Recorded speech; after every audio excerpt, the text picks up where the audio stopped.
ಮಂಗಳೂರಿನಲ್ಲಿ ಮಾಧ್ಯಮಗಳೊಂದಿಗೆ ಮಾತನಾಡಿರುವ ಶಾಸಕ ವೇದವ್ಯಾಸ ಕಾಮತ್, ರಾಜ್ಯದಲ್ಲಿ ಎಸ್ಐಆರ್ ಪ್ರಕ್ರಿಯೆ ನಡೆಯುತ್ತಿದ್ದು, ಕಾಂಗ್ರೆಸ್ ಸರ್ಕಾರ ಜಾರಿಗೆ ತಂದಿರುವ ಶಾಶ್ವತ ನಿವಾಸಿ ಪ್ರಮಾಣಪತ್ರ ಅಕ್ರಮ ವಲಸಿಗರಿಗೆ ವರದಾನವಾಗಿ ಅಧಿಕೃತವಾಗಿ ಮತದಾರರ ಪಟ್ಟಿಗೆ ಸೇರಿಕೊಳ್ಳುವ ಸಾಧ್ಯತೆ ದಟ್ಟವಾಗಿದೆ.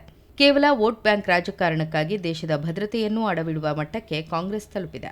ಭವಿಷ್ಯದಲ್ಲಿ ಅವರಿಂದ ಏನೇ ಅನಾಹುತ ನಡೆದರೂ ಈ ಕಾಂಗ್ರೆಸ್ ಸರ್ಕಾರವೇ ನೇರ ಹೊಣೆ ಹೊರಬೇಕಾಗುತ್ತದೆ. ಕೂಡಲೇ ಎಷ್ಟು ಅಕ್ರಮ ವಲಸಿಗರು ಪಿಆರ್ಸಿ ಪಡೆದುಕೊಂಡಿದ್ದಾರೆ ಎಂಬುದರ ಬಗ್ಗೆ ತನಿಖೆಯಾಗಲಿ. ಗೃಹ ಸಚಿವರಂತೂ ಆರ್ಎಸ್ಎಸ್ನಂತಹ ದೇಶಭಕ್ತ ಸಂಘಟನೆ ನೋಂದಣಿ ಮಾಡಿಕೊಂಡಿಲ್ಲ, ಅವರ ಪಥಸಂಚಲನಕ್ಕೆ ಅವಕಾಶ ಕೊಡುವುದಿಲ್ಲ ಎಂಬ ಮನಸ್ಥಿತಿಯಲ್ಲೇ ಮುಳುಗಿರುವುದು ನಾಡಿನ ದೌರ್ಭಾಗ್ಯ ಎಂದರು.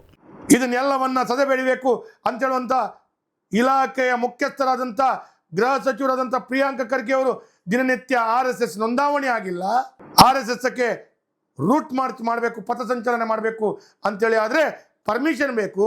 ಇದರ ಬಗ್ಗೆ ಮಾತಾಡಲಿಕ್ಕೆ ಇವರಿಗೆ ಸಮಯ ಇದೆ.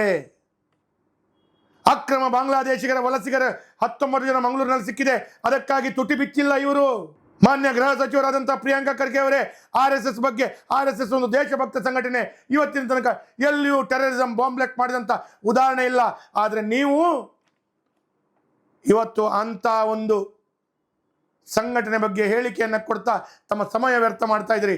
ತಾವು ಕೂತ್ಕೊಂಡಂಥ ಕುರ್ಚಿ ಗೃಹ ಸಚಿವರದ್ದು, ನೀವು ಅಕ್ರಮ ಬಾಂಗ್ಲಾದೇಶಿಗರನ್ನ ಹಿಡಿಯುವಂಥ ಪ್ರಕ್ರಿಯೆಯನ್ನು ಪ್ರಾರಂಭ ಮಾಡಿ, ಆವಾಗ ನಾನು ಒಪ್ಪಿಕೊಳ್ತೇನೆ ನೀವು ಒಂದು ನಿಜವಾದ ದೇಶಭಕ್ತ ಅಂತೇಳಿ. ನಾಲಿಗೆಯಲ್ಲಿ ದೇಶಭಕ್ತರ ಮಾತನ್ನಾಡಿ ನಿಮ್ಮ ಕಾರ್ಯದಲ್ಲಿ ಈ ರೀತಿಯ ಅಕ್ರಮ ವಲಸಿಗಾರರಿಗೆ ನೀವು ಸಹಕಾರ ಕೊಡ್ತೀರಿ ಅಂತೇಳಿ ಆದರೆ, ಇವತ್ತು ರಾಜ್ಯ ಸರ್ಕಾರದ DK ಶಿವಕುಮಾರ್ ನೇತೃತ್ವದ ಕಾಂಗ್ರೆಸ್ ಸರ್ಕಾರ ಹೊಸದಾಗಿ PRC ಶಾಶ್ವತ ನಿವಾಸಿ ಪತ್ರವನ್ನು ಕೊಡುವಂಥದ್ರಲ್ಲಿ ನಾಳೆ ಬಾಂಗ್ಲಾದೇಶಿಗರು ಆ ಅಕ್ರಮ ನಿವಾಸಿ ಪತ್ರವ ಶಾಶ್ವತ ಪ್ರವೇಶ ಪತ್ರವನ್ನು ಪಡ್ಕೊಳ್ತಾರೆ. ಶಾಶ್ವತ ನಿವಾಸಿ ಪತ್ರವನ್ನು, ವಾಸ್ತವ್ಯ ಪತ್ರ, ದೃಢೀಕರಣ ಪತ್ರವನ್ನು ಪಡ್ಕೊಳ್ತಾರೆ. ಅವರು PRC ಮುಖಾಂತರ ಆ ಅಕ್ರಮ ವಲಸಿದಾರರಿಗೆ ದಾಖಲೆ ಮಾಡಿಕೊಡುವಂಥ ಕಾನೂನು ತಂದಿದ್ದೀರಲ್ಲ ಸ್ವಾಮಿ ನೀವು.